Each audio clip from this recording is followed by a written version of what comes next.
Black power, black power, black power. Revolutionary greetings to all the people and revolutionary love. So we're here in the city of Jackson in the state of Mississippi. Our intentions are well known to officials and others. For those of you who don't know, because they like to do things, under the radar. The weekend of September 29th, the state government was getting ready to pull a Hurricane Katrina type dynamic on the city of Jackson, meaning they were going to flood. They were going to flood Jackson to preserve the affluent white communities, right?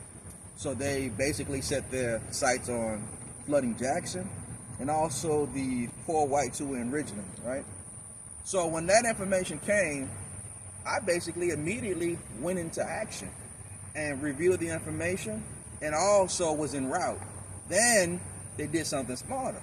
Then the no good racist Confederate Governor Tate Reeves said, well, we not gonna flood the niggas out. Then since they done let it be known what we trying to do, we'll dry the niggas out. So then they shut the water off for 2 weeks. So as everyone knows, I sent pallets of water out.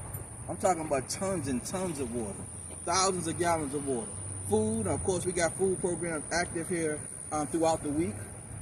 We have Feed the People Wednesdays, or Humpback Free Food Wednesdays, and Free Food Saturdays, right?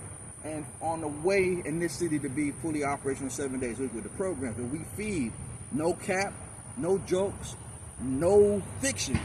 We actually feed a few hundred people each day per week.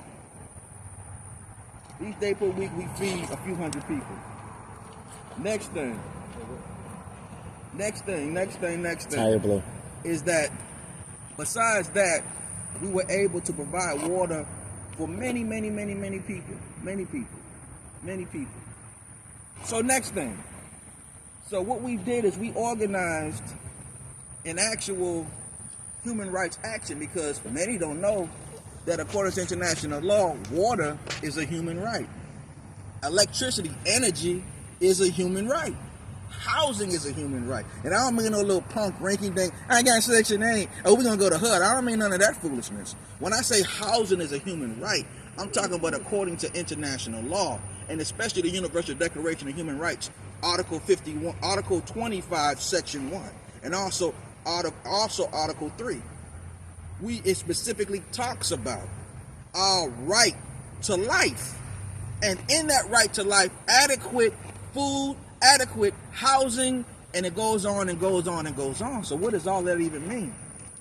Within those rights, within those human rights, when we say human rights, excuse me, it's similar like when you say constitutional rights, right? I'm not trying to get into all the other stuff, especially when you got some of the more, we did that, they're getting all the other stuff. A person that has constitutional rights in the United States of America, that don't mean that something is just written on paper.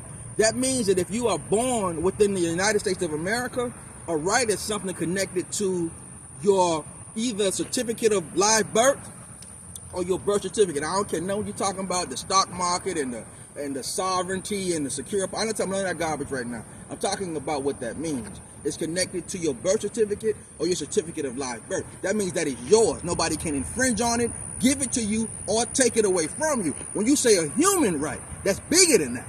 When you say a human right, that means that's connected to the actual existence of a human being. So what that means is this. It says, according to international law, and international law is dealing with human rights, that we have a human right to water. That means water is as much as your right as breathing. We have a human right to electricity. Some say, what the hell I mean? Why? Well, back in the day as humans, we used fire, to make food, for survival, to keep warm, all those great things. Well, electricity replaced fire. There's not a human being on this earth right now that can survive because of the way the earth is structured now with fire. Electricity has replaced fire, and now that has been deemed what it is, a human right. We have a human right to housing. If you don't have a house, you can't survive.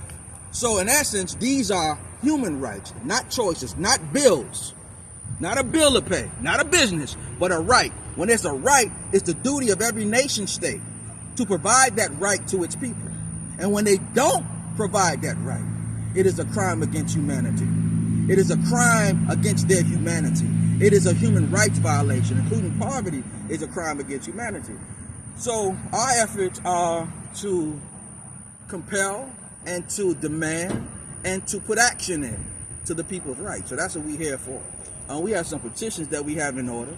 One of them is for impeachment. We have another petition in order, which in essence deals with the right to housing, water, and electricity. The other dynamic is reparations, a reparation stimulus from the state and also from the government itself for all people of African and Indigenous descent and our Holocaust and the continuity of what it is. So that's something for right now. We're going to come back to you, but I just wanted to kick something out to you, what we here for and what we about. All power to the people, Black power, free the lands, and free the people by any and all means necessary, and workers of the world unite. All power to the people. All power to the people.